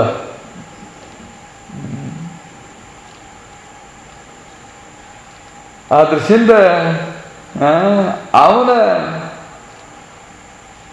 ಹೊಂದಿದವರಿಗೆ ಮಾತ್ರ ಅವನಿಗೆ ಯಾತ್ರಿಂದಲೂ ಅವನಿಗೆ ಹೆದರಿಕೆ ಅನ್ನತಕ್ಕಂಥದ್ದೇ ಇರೋದಿಲ್ಲ. ಅವನಿಗೆ ಹೆದರಿಕೆನೇ ಬರೋದಿಲ್ಲ. ಅವನಿಗೆ ಜಗತ್ತು ಪ್ರಳಯ ಆಕತೆ ಅಂದ್ರೂ ಕೂಡ ಅವನು ಹೆದರೋದಿಲ್ಲ. ಅವನು ಜಗತ್ತು ಪ್ರಳಯ ಆಗ್ತದೆ ಅವನು ಕೂಡ. ಸಿಡಿಲು ಹತ್ರ ಹೊಡೆದಾನೆ ಹೆದರ್ಲಿಲ್ದವನು ಉದ್ದಿನ ಕಡ್ಡಿಗೆ ಎಲ್ಲರೂ ಹೆದರ್ತಾನ ಅಂತೇಳಿ, ಉದ್ದಿನ ಕಡ್ಡಿಗೆ ಎಲ್ಲರೂ ಹೆದರ್ತಾನೇನೋ ಅಂತೇಳಿ. ಆ ಥರ ಒಂದು ಕತೆ ಹೇಳ್ತಿದ್ರು. ಒಂದು ಒಡಮುಟ್ಟು ಹುಡುಗ ಸಣ್ಣದು, ಅದು ಹೊರಗಡೆ ಹೋಗಿತ್ತಂತ, ತಿಪ್ಪಿ ಮೇಲೆ ಹೊರಗಡೆ ಕುಂತಂತ, ಖಟ್ ಖಟ್ ಖಳಲ್ ಅಂತಂತ ಇವನು ಎದ್ದು ತೋರಿಸ್ಬಿಟ್ನಂತ, ನೋಡೋದಿಲ್ಲ ಅಂದ ಅಂತೇಳಿ. ಹುಚ್ಚಿ ಹೊಯ್ದುಬಿಡ್ದ ನೋಡಿ ನಿನಗೆ ಅಂತೇಳಿ ಹುಚ್ಚಿನ ಹೊಯ್ದುಬಿಟ್ನಂತ ಅಂತ. ಅದಕ್ಕೆ ಇನ್ನೊಂದು ಸ್ವಲ್ಪ ಹೊತ್ತಿಗೆ ಆ ಹಟ್ಟಿ ಹಬ್ಬ ಪೂಜೆ ಮಾಡ್ಕೊಂತ ತಿಪ್ಪಿಗೂ ಪೂಜೆ ಮಾಡಕ್ಕೆ ಬರ್ಬೇಕಲ್ಲ, ಅವ್ರು ಬಂದು ಉದ್ದಿನ ಕಡ್ಡಿ ಬೆಳಗಿದ್ರಂತೆ. ಅವಾಗ ತೋರಿಸಿದ್ನಂತ. ಅವನು ಸಿಡಿಲಿಗೆ ತೋರಿಸ್ತಾನೆ, ಉದ್ದಿನ ಕಡ್ಡಿಗೆ ಎಲ್ಲಾರು ಬೆಳತಾನ ಅವನು. ಹಾಗೆ ಅವನಿಗೆ ಯಾತರ ಭಯ, ಅಭಯ ಸ್ವರೂಪನಾಗಿರ್ತಾನ ಅವನು. ಅವನಿಗೆ ಯಾತರ ಭಯವೇ ಇರೋದಿಲ್ಲ ಅವನಿಗೆ. ಹಂಗಿದ್ದಾಗ ಮಾತ್ರ ನಾವು ಅಭಯ ಹೊಂದಿದ್ದೇವೆ ಅಂತ ತಿಳ್ಕೊಬೇಕಿಲ್ಲ. ಈ ಸಣ್ಣ ಪುಟ್ಟ ಯಾವತ್ಕರ ಎದಕ್ಕಾರ ಭಯ ಆಗುತ್ತೋ ಅಂದರೆ ಅದು ಏನು ಅದು ಅದೆಂಥ ಜ್ಞಾನ, ಅದೆಂಥ ವಿಚಾರ, ಅದೆಂಥ ಸಾಧನ ಆಗ್ತಕ್ಕಂಥದ್ದಾಗ್ಬೋದು. ಆದಷ್ಟು ಮಂದಿ ಈ 1 ವರ್ಷ 2 ವರ್ಷದಿಂದ ಅವು ಹಾಕರು ಇಂಥ ತಾರೀಕಿನ ಪ್ರಳಯ ಆಕತಿ, ಇಂಥ ದಾಸದಿಂದ ಪ್ರಳಯ ಆಕತಿ, ಹಂಗೆ ಹಿಂಗೆ ಭಾಳಷ್ಟು ಅದೊಂದು ಒಪ್ಪತ್ತಿದ್ದ ಇತ್ತು.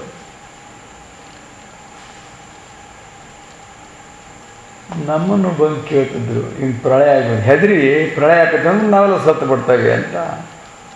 ಅವ್ರಿಗೆ ಭಯ. ಇವ್ರು ಏನಂತಾರೆ ಅದಕ್ಕೆ, ಹಿಂಗೆ ಪ್ರಳಯ ಆಕತ್ತಂತ, 2ನೇ ತಾರೀಕಿಗೆ ಪ್ರಳಯ ಆಕತ್ತಂತ, ಆ ಜ್ಯೋತಿಷಿ ಹೇಳಿದಾನ, ಅವ್ನು ಹೇಳಿ ಯಾವೂ ಸುಳ್ಳಾಗಿಲ್ಲ, ನೀವು ಹೇಳ್ಯಾನ ಹಂಗ ಹಿಂಗ ಅಂತ ಬಂದೇಳಿ.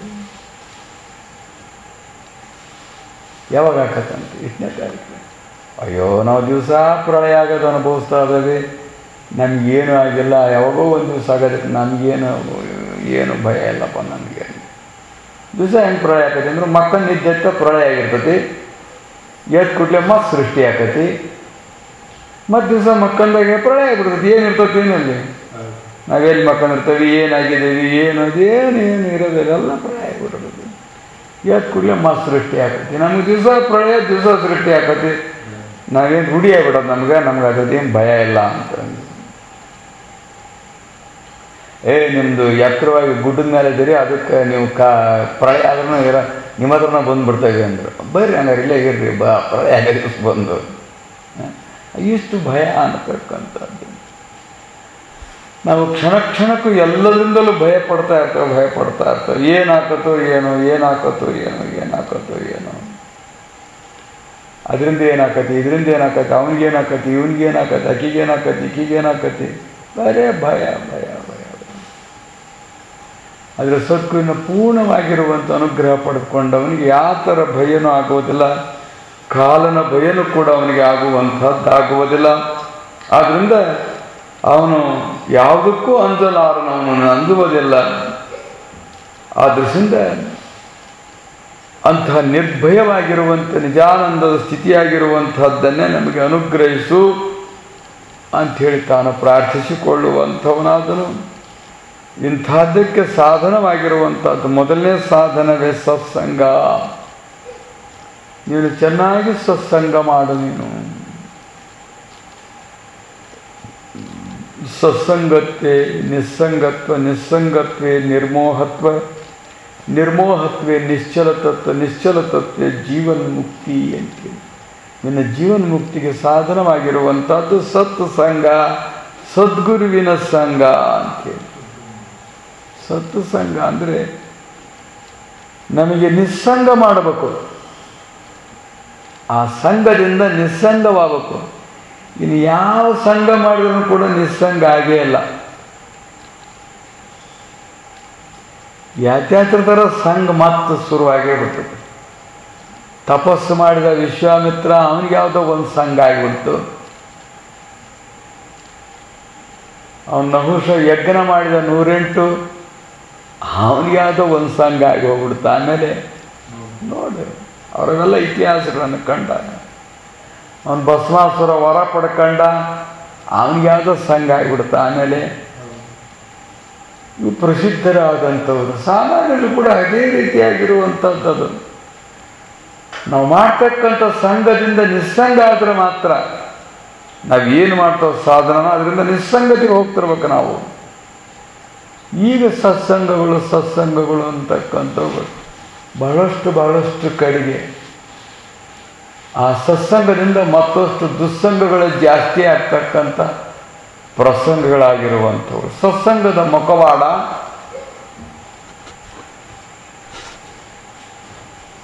ಒಳಗಿರ್ತಕ್ಕಂಥ ವಿಚಾರಗಳೇ ಬಹಳಷ್ಟು ವಿಚಿತ್ರವಾಗಿರ್ತಕ್ಕಂಥವು ಪರೀಕ್ಷೆ ಸಮಯದಲ್ಲಿ ಗೊತ್ತಾಗುವಂಥದ್ದಾಗುವುದು ಬಹಳಷ್ಟು. ಇತ್ತೀಚಿನ ದಿನಮಾನಗಳಲ್ಲಿ ಸತ್ಸಂಗಗಳು ಅಂಥೇಳಿ ನೋಡ್ತಾ ಹೋದಾಗ ಏನೇನೋ ರೀತಿಯಾಗಿರುವಂಥ ವಿಪರೀತವಾಗಿರುವಂಥ ಸತ್ಸಂಗ ನಿಜವಾಗಿ ನಿಸ್ಸಂಗವಾಗಬೇಕು. ಯಾರಿಂದ ನಿಸ್ಸಂಗ? ಸದ್ಗುರುವಿನ ಸಂಘವಾದಾಗ ಮಾತ್ರ ನಿಸ್ಸಂಗ ಮಾಡ್ತಾ ಹೋಗ್ತಾನ. ಇದ್ರ ಸಂಘ ಬಿಡು ಅಂತ ಹೇಳ್ತಕ್ಕಂಥವನು ಸದ್ಗುರು ಒಬ್ಬನೇ ಒಬ್ಬ. ಅಖಿಲಾಂಡ ಕೋಟಿ ಬ್ರಹ್ಮಾಂಡಗಳಲ್ಲಿ ಸದ್ಗುರು ಒಬ್ಬನೇ ಬಿಡ್ತಕ್ಕಂಥವನು, ಬಿಡು ಅಂತ ಹೇಳ್ತಕ್ಕಂಥವನು. ಎಲ್ಲರೂ ಹಿಡಿ ಮಾಡು, ಹಿಡಿ ಹೊಲ ಹಿಡಿ, ಮನೆ ಹಿಡಿ, ಅಧಿಕಾರ ಹಿಡಿ, ಅದನ್ನ ಹಿಡಿ, ಇದನ್ನ ಹಿಡಿ ಅಂತ ಹೇಳೋಣ ಹೊರತು ಬಿಡು ಅಂತ ಹೇಳ್ತಕ್ಕಂಥವನು ಸದ್ಗುರು ಒಬ್ಬನೇ. ಆದ್ದರಿಂದ ಅವನ ಸಂಘದಿಂದ ನಮಗೆ ನಿಸ್ಸಂಗತ್ವ ಬರ್ತದೆ, ಅವನ ಸಂಘದಿಂದ ನಮಗೆ ನಿರ್ಮೋಹತ್ವ ಬರ್ತದೆ. ಒಟ್ಟು ನಮಗೆ ಸತ್ಸಂಗವಾಯ್ತಂದ್ರೆ ನಿಸ್ಸಂಗವಾಗಬೇಕು. ಎಷ್ಟು ಮಟ್ಟಿಗೆ ನಿಸ್ಸಂಗ ಅಂದರೆ ಹೊರಗಡೆಗಿಂತ ಹೆಚ್ಚು ನಮ್ಮ ದೇಹದಿಂದ ನಿಸ್ಸಂಗವಾಗಬೇಕು. ನಾವು ಇಂದ್ರಿಯಗಳಿಂದ ನಿಸ್ಸಂಗ ಆಗಬೇಕು, ವಿಷಯಗಳಿಂದ ನಿಸ್ಸಂಗವಾಗಬೇಕು. ಇವುಗಳ ಸಂಘ ಹೋಗ್ತಾ ಇರ್ತಿರ್ಬೇಕು. ಎಲ್ಲ ಈ ಸಂಘಗಳೆಲ್ಲ ಹೋಗ್ತಾ ಇರಬೇಕು. ಅಷ್ಟು ಈ ನಿಸ್ಸಂಗ ನಿಸ್ಸಂಗತ್ವೇ ನಿರ್ಮೋಹತ್ವ. ನಿಸ್ಸಂಗವಾಗಿಬಿಟ್ರೆ ನಿರ್ಮೋಹ ಬಂದುಬಿಡ್ತದೆ. ನಿಸ್ಸಂಗ ಆಗಿಬಿಡ್ತು ಅಂದರೆ ನಿರ್ಮೋಹ, ನಮ್ಮನ್ನು ಬಿಟ್ಟು ಹೋಗ್ಬಿಡ್ತು ಅಂದ್ರೆ ನಿರ್ಮೋಹ ಬಂದುಬಿಡ್ತದೆ. ಈ ಉಗುರು ಕಟ್ ಮಾಡ್ಕೊಂಬಿಡ್ತೀವಿ, ಅವು ಒಗೆದ್ಬಿಡ್ತು ಅಂದ್ರೆ ಮೇಲೆ ಮೋಹ ಮಾಡೋದೇ ಇಲ್ಲ ನಾವು. ಅವು ಕೈಯಾಗಿದ್ದ ಬಣ್ಣ ಹಚ್ಚೋದೇನೋ, ತೀಡೋದೇನೋ, ತಿದ್ದೋದೇನೋ ಭಾಳಷ್ಟು ಮಾಡ್ತಿರ್ತೇವೆ. ಈ ತಲೆ ಕೂದಲ ನಮ್ಮ ಸಂಘದಾಗಿರೋ ಮಟ್ಟನೂ ಭಾಳಷ್ಟು ಪ್ರೀತಿ ಮಾಡ್ತೇವೆ, ಎಣ್ಣೆ ಹಾಕ್ತೇವೆ, ಬಾಳಿಸ್ತೇವೆ, ನಮೂನಿ ಮಾಡ್ತೇವೆ, ಅಲಂಕಾರ ಎಲ್ಲ ಮಾಡ್ತೇವೆ. ಅವನ್ನ ಬೋಳಿಸ್ಬಿಟ್ಟಿದ್ರೆ ಮುಟ್ಟಾಕ್ ಸಹಿತ ಮುಟ್ಟಿದ್ರೆ ಮೈಲಿಗೆ ಹಾಕತ್ತೆ ಅಂತೇಳಿ ನಮ್ಮ ಕೂದಲ ನಾವೇ ಮುಟ್ಕೊಳಕ್ಕೆ ತಯಾರಾಗೋದಿಲ್ಲ. ನಮ್ಮ ಬಿಟ್ಟು ಹೋಗ್ಬಿಡ್ತು ಅಂದರೆ, ನಮ್ಮಿಂದ ನಿಸ್ಸಂಗ ಆಗಿಬಿಟ್ಟು ಅಂದರೆ ಆಮೇಲೆ ಅವ್ನು ಮುಟ್ಟಕ್ಕೆ ನಾವು ಯತ್ನ ಮಾಡೋದೇ ಇಲ್ಲ. ಅವನು ಮೋಹಿಸೋದೇ ಇಲ್ಲ. ನಾವು ಕಾಲು ಕಡ್ದು ಬಿಡ್ತಾರೆ ಕೆಲವರು, ಶುಗರ್ ಜಾಸ್ತಿಯಾಗಿ ಕಡ್ದಲ್ಲಿಟ್ಟಿರ್ತಾರೆ. ಅವನು ಆಸ್ಪತ್ರೆಗೆ ಇರ್ತಾನೆ. ಅಯ್ಯೋ ನನ್ನ ಕಾಲೇ ಅಂತೇಳಿ ಹೋಗಿ ಅದನ್ನು ತೊಳೆಯೋದು ಪಳೆಯೋದು ಮಾಡ್ತಾನೆ. ಆಮೇಲೆ ಈಗ ಎಷ್ಟು ಕಾಳಜಿ ಮಾಡ್ತಾನಲ್ಲ ಕಾಲಿಗೆ ಕೈಗೆ ಎಲ್ಲದಕ್ಕೂ. ಅವು ಶುಗರ್ ಆದರೆ ಕಡ್ದಲ್ಲೇ ಇಟ್ಟಿರ್ತಾರೆ ಅವನ್ನ ಔಷಧಿಗಳು ಹಾಕಿ ಅವನಿಗೆ ತೋರ್ಸಕ್ಕೆ. ಆಮೇಲೆ ಎಲ್ಲ ಮಾಸಿದ ಬಳಿಕ ಅಯ್ಯೋ ನಂದು ಬಾಜು ಸಿಗುತ್ತೆ ಅಂತೇಳಿ ಬರ್ಬೇಕಾದ್ರೆ ಮತ್ತೆ ಅದನ್ನು ಬಗಲಾಗಿ ಇಟ್ಕೊಂಡು ಕುಂಟಿಗೆ ಅಂತ ಮನೆಗೆ ಬರ್ತಾನೆ. ಅದನ್ನು ಬರೋದಲ್ಲ ಬಿಟ್ಟು ಬಿಡ್ತಾನೆ ನೋಡಿ, ಅಲ್ಲೇ ಬಿಟ್ಟು ಬಿಡ್ತಾನೆ. ಅಯ್ಯೋ ನಿನ್ನ ಅಂಥ ಪೇಸ್ಟು ಇಂಥ ಪೇಸ್ಟು ಅಂಥ ಬ್ರಷಿಂದೆಲ್ಲ ತಿಕ್ಕಿದ್ದೆ ನಿನ್ನ ಅಂಥೇಳಿ ಹಲ್ಲು ಉದುರಿದ ಬಳಕೆ ಏನಾರು ಅದನ್ನು ತಗೊಂಡು ಬರ್ತಾನೆ, ಕೀಳ್ಸಿ ಬಳಕೆ ಇಟ್ಕೊಂಡು ಬರ್ತಾನೆ. ಮನೆಯಾಗ ಇರಲಿ ಅದು ಫ್ರಿಜ್ರಾಗ ಅಂತೇಳಿ. ಹಾಂ, ನಮ್ಮಿಂದ ನಿಸ್ಸಂಗ ಆಯ್ತು ಅಂದ್ರೆ ಅದ್ರ ಮೇಲೆ ಮೋಹ ಬರೋದಿಲ್ಲ. ಅದು ನಮ್ಮ ಸಂಘದಾಗಿರೋ ಮಟ್ಟನು ಮೋಹ ಬರ್ತಾನೆ ಇರ್ತದೆ. ಅದು ನಿಸ್ಸಂಗ ನಿರ್ಮೋಹ ಬಂದ್ಬಿಡ್ತದೆ. ನಿರ್ಮೋಹ ಅಂತಂದ್ರೆ ನಿಶ್ಚಲವಾಗಿರ್ತಕ್ಕಂಥದ್ದು ನಮ್ದು. ಅವಾಗ ಮನಸ್ಸೆನ್ನುವಂಥದ್ದು ನಿಶ್ಚಲವಾಗ್ತೈತಿ, ನಿರ್ಮಲವಾಗ್ತದೆ. ಜಲದೋಳ್ ಜಲ ಕೂಡಿದ ಚರಣಂ ನಿರ್ಮಲ ಮನ ಸಮರಸ ಬ್ರಹ್ಮನೊಳಡಗಲ್. ಹೆಂಗೆ ಅಡಕದ ಬ್ರಹ್ಮನಲ್ಲಿ ಅಂದರೆ ನಿರ್ಮಲವಾಗಿರುವಂಥ ಮನಸ್ಸ. ಜಲದೋಳು ಜಲ ಕೂಡಿದ ಚರಣಂ, ನೀರಿಗೆ ನೀರು ಕೂಡಿಸ್ಬಿಟ್ರೆ ಒಂದಾಗಿಬಿಡ್ತಾವೆ, ಹಾಲಿಗೆ ಹಾಲು ಕೂಡಿಸ್ಬಿಟ್ರೆ ಒಂದಾಗಿಬಿಡ್ತಾವೆ. ಅದರಂತೆ ನಿರ್ಮಲವಾಗಿರುವಂಥ ಮನಸ್ಸಾಗ್ಬಿಡ್ತಂದ್ರೆ ಬ್ರಹ್ಮನಲ್ಲಿ ತಾನು ಅಡಗಿ ಬಿಡ್ತಕ್ಕಂಥದ್ದು. ಹಂಗೆ ನಿಶ್ಚಲವಾಗಿ ಬಿಡ್ತಕ್ಕಂಥದ್ದು. ನಿಶ್ಚಲ ತತ್ವೇ ಜೀವನ್ ಮುಕ್ತಿ ಅಂತೇಳಿ. ನಿಶ್ಚಲವಾಗಿರ್ತಕ್ಕಂಥ ಸ್ಥಿತಿಯೇ ಜೀವನ್ ಮುಕ್ತಿಯಾಗಿರುವಂಥದ್ದು. ಇಂಥ ನಿಜವಾಗಿರುವಂಥ ಸತ್ಸಂಗವನ್ನು ಮಾಡು. ಆ ಸತ್ಸಂಗ ಮಾಡ್ತಾ ಮಾಡ್ತಾ ನಿಸ್ಸಂಗತ್ವ ಬರಬೇಕು, ನಿನಗೆ ನಿರ್ಮೋಹತ್ವ ಬರಬೇಕು. ಆ ರೀತಿ ಸಾಧನೆ ಇರ್ತಕ್ಕಂಥದ್ದು ಮುಂದೆ ಹೋಗ್ತಾ ಇರಬೇಕು. ಅಂಥ ಸತ್ಸಂಗ ಸದ್ಗುರುವಿನ ಸಂಗ ಮಾಡು. ಖಂಡಿತವಾಗಿ ಎಲ್ಲ ದುಃಖದ ಅತ್ಯಂತ ನಿವೃತ್ತಿ, ಪರಮಾನಂದ ಪ್ರಾಪ್ತಿಯಾಗುವಂತಹದ್ದಾಗುವುದೆಂದು ಅಧ್ಯಾಯದ ಆರಂಭದಲ್ಲಿ ಸದ್ಗುರುವಿನ ಮಹಿಮೆ, ಅವನ ಚರಣದ ಮಹಿಮೆ, ಅವನ ಸಹವಾಸದ ಮಹಿಮೆ ಇವೆಲ್ಲವನ್ನು ಪ್ರಕಟ ಮಾಡ್ತಾ ಅಂಥ ಸತ್ಸಂಗದ ಪೂರ್ಣ ಫಲ ಕೊಡುವಂಥ ಸದ್ಗುರುವಿನ ಭವಸಾಯಿಂದ ಪಾರು ಮಾಡ್ತಕ್ಕಂಥ ಸದ್ಗುರುವಿನ ಚರಣಕ್ಕೆ ನಮಸ್ಕಾರ ರೂಪಮಂಗಲವನ್ನು ಅರ್ಪಿಸುತ್ತ ಗ್ರಂಥಕರ್ತರು ಅಧ್ಯಯನ ಆರಂಭ ಮಾಡುತ್ತಲಿರುವರು.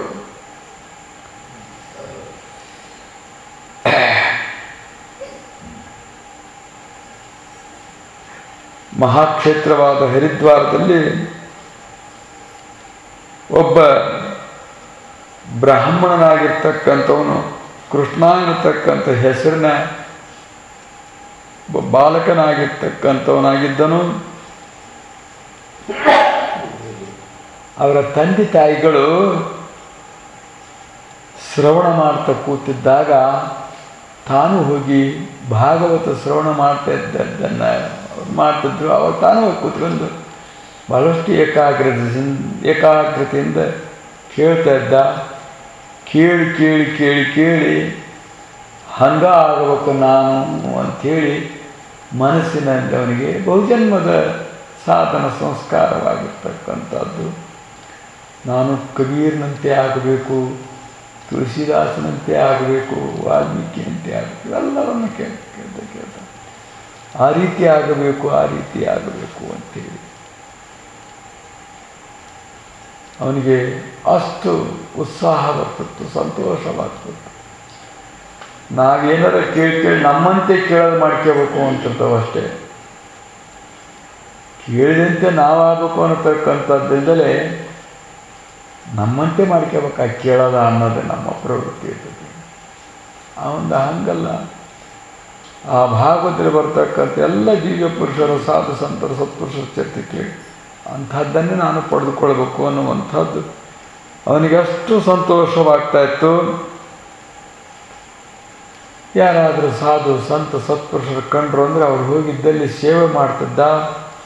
ಆಗಾಗ ಕರ್ಕೊಂಡು ಮನೆಗೂ ಬರ್ತಿದ್ದ. ಚಿಕ್ಕ ವಯಸ್ಸಿನಲ್ಲಿ ಅವನು ಆ ರೀತಿಯಾಗಿ ಅಷ್ಟು ಸಾಧು ಪ್ರೇಮಿಯಾಗಿದ್ದ, ಸಾಧು ಸೇವಕನಾಗಿದ್ದ. ಹೀಗೆ ಮಾಡ್ತಾ ತಾನಿರುವಾಗ ಆ ತಂದೆ ತಾಯಿಗಳು ಏನು ಬಿಟ್ಟು ನೀನು ಅಲ್ಲಿ ಇಲ್ಲಿ ಹೋಗಿ ಸಾಧುಗಳು ಸಹವಾಸ ಮಾಡಿ ಹರಿದ್ವಾರದಾಗ ಅಂದರೆ ಭಾಳಷ್ಟು ಎಲ್ಲ ಕಡೆಗೂ ಸಾಧುಗಳಲ್ಲಿ ಓದೋದು ಬಿಟ್ಟು ಹಿಂಗೆ ಹೋಗ್ತೀಯ ಅಂತೇಳಿ ಭಾಳಷ್ಟು ಅವನಿಗೆ ಸಿಟ್ಟು ಮಾಡ್ತಿದ್ರು, ಭಾಳಷ್ಟು ಮಾಡ್ತಿದ್ರು, ಪ್ರತಿಬಂಧಕ ಮಾಡ್ತಿದ್ರು. ಅವನೇನು ಕೇಳ್ತಿದ್ದಿಲ್ಲ, ಒಟ್ಟು ತಾನು ಅದನ್ನು ಮಾಡಿ ಸೀದಾ ಹೋಗಿ ಎಲ್ಲೆಲ್ಲಿ ಸತ್ಸಂಗಗಳು ನಡ್ತಾವೋ, ಎಲ್ಲೆಲ್ಲಿ ವಿಚಾರಗಳು ನಡ್ತಾವೋ, ಎಲ್ಲೆಲ್ಲಿ ಧ್ಯಾನ ಭಜನೆ ಅದಕ್ಕೆಲ್ಲ ತಾನು ಭಾಗಿಯಾಗ್ತಾ ಇದ್ದ. ಅಕಸ್ಮಾತ್ ಯಾರಾದರೂ ಊಟಕ್ಕೆಂದಲೇ ಬಂದಿರತಕ್ಕಂಥ ಇರ್ತಕ್ಕಂಥ ಸಾಧುಗಳು ಕಂಡ್ರೆ ಅವ್ರು ಕರ್ಕೊಂಡು ಬಂದು ಮನೆಗೆ ಊಟ ಹಾಕ್ತಿದ್ದ. ಮಗನ ಪ್ರೇಮದಿಂದ ಅವರು ಕೂಡ ಕೆಲವು ದಿವಸ ಹಿಂಗೆ ಹಾಕ್ತಾ ಬಂದರು. ಆಮೇಲೆ ಒಂದು ದಿವ್ಸಕ್ಕೆ 1, 2, 3, 4 ಮಂದಿ ಗಂಟಲೆ ಕರ್ಕೊಂಬರಕತ್ತಿದ. ಭಾಳಷ್ಟು ಇವನು ಹುಡುಗ ಕೆಟ್ಟು ಹೋಗ್ಬಿಟ್ಟ ಅಂಥೇಳಿ ಈ ಸಾಧುಗಳು ಸಹವಾಸ ಮಾಡಿಬಿಟ್ಟು ಇವನ್ನೆಲ್ಲ ಕೆಟ್ಟು ಹೋಗ್ಬಿಟ್ಟ ಅಂತೇಳಿ ಅದು ಸ್ವಾಭಾವಿಕ. ಮಠಕ್ಕೆ ಭಾಳ ಓಡಾಡಕತ್ತಿದ ಅಂದರೆ ಇವನ್ನೆಲ್ಲೇ ಮನೆ ಬಿಡಂಗೆ ಕಾಣ್ತತಿ ಅಂತಾರೆ. ಯಾಕೆ ಭಾಳಷ್ಟು ಈ ಹುಡುಗ ದಾರಿ ತಪ್ಪಿದ ಅಂತಾರೆ.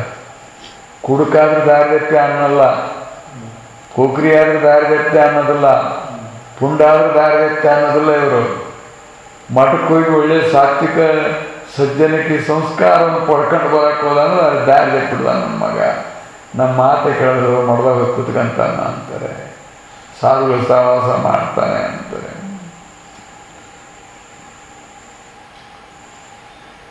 ಹಂಗವ್ರು ಭಾಳಷ್ಟು ಪ್ರತಿಬಂಧಕ ಮಾಡಲಿಕ್ಕೆ ಹತ್ತಿದ್ರು.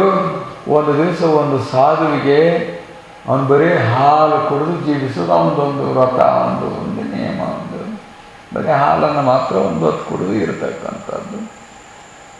ಆ ನದಿ ದಂಡಿ ಮೇಲೆ, ಗಂಗಾ ನದಿ ದಂಡಿ ಮೇಲೆ ಮನೆಗೆ ಬಿಟ್ಟಿದ್ದ. ಹೊಟ್ಟೆ ಹೋಗಿ ಬೆನ್ನಿಗೆ ಹತ್ತಿಬಿಟ್ಟಿತ್ತು. ಬಿಸಿಲಾಗಿ ಮನೆಗಿದ್ದ. ಯಾರು ಏನು ಅಂತ ಕೇಳಿದಾಗ ಆ ಸಾವಕಾಶ ಹೇಳಿದ, ಆಹಾರ ಇಲ್ದಂಗೆ ಆಗಿಬಿಟ್ಟೈತಿ 8 ದಿವಸಗಳಿಂದ, ಅದಕ್ಕೆ ಅಶಕ್ತನಾಗಿಬಿಟ್ಟಿದೆ. ಏನು ತಿಂತೀಯ ತಂದು ಕೊಡ್ತೇನೆ, ನಾನೇನು ತಿನ್ನೋದಿಲ್ಲ, ಹಾಲು. ಸುಮ್ಮನೆ ಸಾಯ್ತಾನಲ್ಲ ಅಂತೇಳಿ ಮನೆಗೆ ಬಂದ. ಆಗ ಅವ್ರ ಅಪ್ಪ ಇದ್ದಿಲ್ಲ. ಅವನು ಕೋಟಿನೊಳಗೆ ಕೈ ಹಾಕಿ, ಜೇಬಿನೊಳಗೆ ಕೈ ಹಾಕಿ ಅದ್ರಾಗಿರ್ತಕ್ಕಂಥ 4 8 ತಗೊಂಡು ಹೋಗಿ ಪ್ಯಾಟ್ರೊಳಗೆ ಹಾಲು ತಗೊಂಡು ಅವನಿಗೆ ಕೊಡಕತ್ತಿದ್ದ. ಇವನು ಅವನು ಹುಡ್ಕೊಂತ ಅಲ್ಲಿಗೆ ಬಂದ. ಎಲ್ಲಿ ತಂದಿ ಹಾಲ ಅಂತ. ಪ್ಯಾಟ ತಂದೆ. ಹೆಂಗೆ ತಂದಿ? ಕೊದ್ಕೊಂತಂದೆ. ಕುಡಿಯೋ ಮಟ್ಟ ಸುಮ್ಮನಿದ್ದ. ಬಾ ಮನೆಗೆ ಅಂತ ಹೋದ. ಇನ್ನೊಂದು ಹಿಂಗೆ ಕದ್ದು ಒಯ್ಯೋದು ಏನಾರ ಮಾಡೋದು ಮಾಡಿ ಅಂದ್ರೆ ನೋಡಿ ನಿನ್ನ ಇದು ಮಾಡಿಬಿಡ್ತೇವೆ ಅಂತೇಳಿ ಚೆನ್ನಾಗಿ ಚಳಿಸಿ ಅವನು ಕಂಬಕ್ಕೆ ಕಟ್ಟಿಬಿಟ್ಟ. ಕಂಬಕ್ಕೆ ಕಟ್ಟಿ ನೀನು ಚೆನ್ನಾಗಿ ಬುದ್ಧಿ ಬರಲಿ ಅಂತೇಳಿ ಚೆನ್ನಾಗಿ ಹೊಡೆದು ಕಟ್ಟಿ ಕೈಬಿಟ್ಟ. ಅವನು ಅಯ್ಯೋ ಆ ಸಾಧುಗೆ ಯಾರು ಹಾಲು ಕೊಡ್ತಾರೆ, ನನಗೆ ಬಂಧನದಿಂದ ಇಲ್ಲದ್ರೆ ನಾನು ನನ್ನನ್ನು ಯಾರಿಗಾದ್ರೂ ಮಾಡ್ಕೊಂಡು ಅವನಿಗೆ ಹಾಲು ಕುಡಿಸ್ತಿದ್ದೆ, ಬದುಕಿಸ್ತಿದ್ದೆ ಅಂತೇಳಿ ಅಷ್ಟು ಅವನಿಗೆ ಪ್ರೇಮ. ಆ ನಿಜವಾದ ಸಾಧಕ ಸಾಧುವಿನ ಮೇಲೆ ಅಷ್ಟೇ ಭಗವಂತನ ನಾಮಸ್ಮರಣನು ಕೂಡ ರಾಮನಾಮವಾಗಿರುವಂಥದ್ದನ್ನು ಸ್ಮರಣ ಮಾಡ್ತಾ ಇದ್ದ. ಅವನಿಗೆ ದಿವ್ಯ ದರ್ಶನವೆನ್ನುವಂಥದ್ದಾಗುವಂಥದ್ದಾಯಿತು. ರಾಮನ ದರ್ಶನವಾಗುವಂಥದ್ದಾಯಿತು. ಅವನಿಗೆ ಬಹಳಷ್ಟು ಸಂತೋಷವಾಯಿತು. ನಾನೇ ಆ ಸಾಧು, ನಾನು ನಿತ್ಯ ತೃಪ್ತನಾಗಿದ್ದೇನೆ, ನಾನು ಚಿಂತೆ ಮಾಡಬೇಡ, ನೀನು ಬರೀ ನಾಮಸ್ಮರಣೆ ಮಾಡು ಅಂತ ಹೇಳಿ ಅದೇ ರೀತಿಯಾಗಿ ನಾಮಸ್ಮರಣೆ ಮಾಡಿದ. ಬೆಳಗ್ಗೆ ಎದ್ದು ಬಂದು ನೋಡಿದಾಗ ಅವ್ರ ತಂದೆಗೆ ಅವನ ಮುಖ ಮೇಲೆ ದಿವ್ಯ ತೇಜವಾಗಿರುವಂಥದ್ದು ಕಂಡದ್ದು ನೋಡಿ ಭಗವಂತನಂತೆ ಕಂಡುಬಿಟ್ಟ ಅವನ ಮಗ. ಅವನಿಗೆ ಕಟ್ಟಿದ ಮಗು ಶ್ಯಾಮ ಸುಂದರನಾಗಿ, ಕಿರೀಟ ಕೋದಂಡಧಾರಿಯಾಗಿ ಹಿಂಗೆಲ್ಲ ಇರ್ತಕ್ಕಂಥ ರಾಮ ವಿಗ್ರಹವಾಗಿರುವಂಥದ್ದು. ಬಹಳ ಆಶ್ಚರ್ಯವಾಗಿ ತಾನು ಬಿಚ್ಚಿಬಿಟ್ಟ. ಎಂಥ ಅದ್ಭುತವಾಗಿರುವಂಥ ಚಿತ್ತಿಯವನದನ ಅಂಥೇಳಿ ಬಿಚ್ಚಿಬಿಟ್ಟ. ಆಮೇಲೆ ಹೋಗು, ನೀನು ಸಾಧುಗಳು ಕರ್ಕೊಂಬ, ಊಟ ಮಾಡಿಸು, ಸಾಧುಗಳು ಸೇವೆ ಮಾಡು, ನಿನಗೇನು ಆಗ್ರಹ ಮಾಡೋದಿಲ್ಲ, ನಮ್ಮನ್ನು ಮಾತ್ರ ಬಿಟ್ಟು ಹೋಗಬೇಡ ನೀನು ಅಂಥೇಳಿ ಅವನಿಗೆ ಹಂಗೆ ಹೇಳಿ ಒಂದು ಲಗ್ನನ ಮಾಡಿಬಿಟ್ರು. ನೀವು ಲಗ್ನ ಮಾಡಿಬಿಟ್ರು ಸುಮ್ಮನೆ ಕಾಯಂ ಇರ್ತಾನ ಅಂಥೇಳಿ ಕೆಲವು ದಿವಸ ಹಂಗೆ ಇದ್ದವನು. ಆಮೇಲೆ ಒಂದು ದಿವಸ ಏನು ಋಣ ತೀರಿದ ಕೂಡಲೇ ಮರು ದಿವಸನೇ ತಾನು ಯಾರಿಗೆ ಹೇಳಿಕೆಲ್ಲ ಹೊರಟು ಬಂದುಬಿಟ್ಟ. ಬರ್ತಾ ಸಂಚಾರ ಮಾಡ್ತಾ ಬಂದಾಗ ಸದ್ಗುರು ಸಿದ್ಧಾರೂಢರ ಶಿಷ್ಯನಾಗಿರುವಂಥವನ ಮುಖೇಣವಾಗಿ ಸದ್ಗುರುವಿನ ಅವತಾರದ ವಿಶೇಷವಾಗಿರುವಂಥದ್ದನ್ನು ಕೇಳಿದ.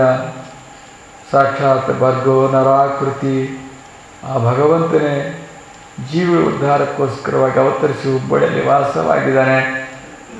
ನೀವು ದರ್ಶನ ಮಾಡಿರಿ, ಬಹಳ ದಯಾಮಯನು, ಕರುಣಾಮೂರ್ತಿ, ಅನಿಮಿತ್ಯ, ಆಪತ್ತು ಬಾಂಧವ ಅಂಥೇಳಿ ಸದ್ಗುರುನ ವಿಶೇಷವಾಗಿರುವಂಥ ಶಾಂತಮೂರ್ತಿ, ದುಷ್ಟರಿಗೂ ಕೂಡ ಶ್ರೇಷ್ಠತೆಯನ್ನು ಮಾಡುವಂಥವನು. ಅಂಥ ವಸ್ತು ಜಗತ್ತಿನಲ್ಲಿ ಎಲ್ಲಿ ಹುಡುಕಿದ್ರೂ ಸಿಗೋದಿಲ್ಲ ಅಂತೇಳಿ ಇದ್ದಕ್ಕಿದ್ದದ್ದನ್ನು ಸರಿಯಾಗಿ ತಾನು ಹೇಳಿದಾಗ ಆ ವಿಷಯದಲ್ಲಿ ಕೇಳಿ ತಾನು ನೇರವಾಗಿ ಹುಬ್ಬಳ್ಳಿಗೆ ಹೊರಟು ಬಂದಾಗ ರಾತ್ರಿ 2 ಗಂಟೆ ಸಮಯ ಆಗಿತ್ತು. ಸ್ಟೇಷನ್ನಿಂದ ಇಳಿದು ನಡ್ಕೊತ ಬಂದಾಗ ಇವರು ಎದ್ದು ಆ ಪರಮಭಕ್ತನಾಗಿರುವಂಥವನು ಬರುವ ದಾರಿಯನ್ನೇ ಕಾಯ್ಕಂತ ಭಾಳಷ್ಟು 3 ದಿವಸದಿಂದ ಹಸ್ದಾನೆ. ಅವನಿಗೆ ಪರಿಚಯ ಯಾರೂ ಇಲ್ಲ, ಭಾಷೆ ಬೇರೆ ಬರ್ತಕ್ಕಂಥದ್ದೆಲ್ಲ. ಇಂಥ ಒಂದು ಪರಿಸ್ಥಿತಿ ಒಳಗೆ ಬರ್ತಾ ಅದನ್ನು ನನ್ನನ್ನೇ ನಂಬಿ ಬರ್ತಾ ಅದನಂತೇಳಿ ಕಾಯ್ಕೊಂತ ಕುಂತಿದ್ರಂತೆ. ಬಂದು ಕೂಡಲೇ ರಾತ್ರಿ 2 ಗಂಟೆಗೆ ಎಲ್ಲರೂ ಮನೆಗೆ ಇರ್ತಾರೆ. ಅವಾಗ ಯಾರು ಹೆಸರಿರ್ತಾರೆ, ಇವರು ಎದ್ದು ಅವಾಗ ವಿಚಾರ ಮಾಡಿದ್ರಂತೆ. ವಿಚಾರ ಮಾಡಿಕೊಂಡು ನೀನು ಭಾಳ ಹಸ್ತಿದೆಯಾ, ಈಗ ಊಟ ಮಾಡು ಅಂಥೇಳಿ. ಇಲ್ಲ, ಗುರುವಿನ ದರ್ಶನವಾಗದೆ ನಾನು ಅನ್ನ ನೀರು ಹಾಕುವುದಿಲ್ಲ ಅಂಥೇಳಿ ಪ್ರತಿಜ್ಞೆ ಮಾಡಿ ಹೊರಟಿದೆ. ನೀವು 3 ದಿವಸದಿಂದ ಅವ್ರ ದರ್ಶನ ಮಾಡಿದ ಬಳಕೆ ಇಲ್ಲ, ಮೊದಲು ಊಟ ಮಾಡು ಅಂಥೇಳಿ. ನಾವು ದರ್ಶನ ಮಾಡುವಂತೆ ದರ್ಶನ ಮಾಡುವಂತೆ ಅವರು ಮಲಗಿದ್ದಾರೆ. ನಡಿ ನಿನಗೆ ತೋರಿಸ್ತೇವೆ ಅಂತೇಳಿ ಅಡುಗೆ ಮನೆಯಾಗಿದ್ದಾಗ ಇದ್ದವ್ರನ್ನ ಎಡಿಸಿ ಇವರು 3 ದಿವಸದಿಂದ ಹತ್ತಿದ್ದಾರೆ, ಏನಾರು ಮಾಡಿ ಊಟ ಮಾಡಿಸಪ್ಪ ಅಂತ ಹೇಳಿದ್ರಂತೆ. ಅವ್ರು ಬರ್ರಿ, ಕೈಕಾಲು ಮಾರು ತೊಗೊಳ್ರಿ, ವಿಭೂತಿ ಧಾರಣ ಮಾಡ್ಕೊಳ್ರಿ ಕೇಳಿದಂತೆ ಅಷ್ಟೆಲ್ಲ ಮಾಡಿದಂತೆ. ಊಟ ಮಾಡಬೇಕು, ಇಲ್ಲ ಗುರುವಿನ ದರ್ಶನ ಆಗಬೇಕು ನನಗೆ. ಮೊದಲಾಗಿದ್ದೇ ಗುರುವಿನ ದರ್ಶನ. ಅವರೇ ನಿನ್ನ ಯೋಗಕ್ಷೇಮ ವಿಚಾರ ಮಾಡಿದರು, ಅವರೇ ಬಂದು ಕಳಿಸಿದರು, ಅವರೇ ಸಿದ್ಧಾರೂಢರಪ್ಪ ಅಂದ್ಕೊಟ್ಲೇ ಅವರಿಗೆ ಬಹಳಷ್ಟು ಆನಂದವಾಗಿರುತ್ತಂತೆ. ಎಷ್ಟು ನನ್ನ ಸಲುವಾಗಿ ಈ ವಯಸ್ಸಿನಲ್ಲಿ ಕಾತ್ಕೊಂಡು ಕುಂತಿದ್ದಾರೆ, ನಾನು ಹಸುವಾಗಿದ್ದೆ ಅಂತ ಗೊತ್ತಾಗ್ತು ಇವರಿಗೆ, ನನಗೆ ಎಷ್ಟು ಪ್ರೇಮ ಮಾಡಿದ್ರಂತೆ.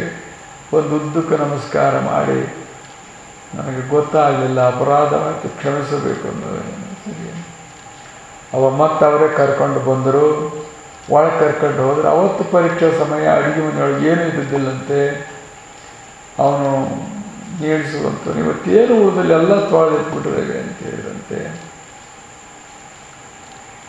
ಆವಾಗ ದ್ರೌಪದಿ ಮನೆಗೆ ದುರ್ವಾಸರು ಬಂದಂತೆ ಆಯ್ತು. ಇವತ್ತು ದ್ರೌಪದಿಯನ್ನು ಕೃಷ್ಣನಿಗೆ ಶರಣ ಹೊಕ್ಕಿದ್ಲು, ಅವನೇನೋ ಮಾಡಿದ, ನಾವೇನು ಮಾಡಬೇಕೀಗ ಅಂತಂದಾಗ ಸಮಾಧಾನ ಮಾಡಿ ಹೊರಗೆ ಹೋಗಿ ಫಲಹಾರಗಳನ್ನು ತಂದರು, ಅದನ್ನು ಕೊಟ್ಟರು.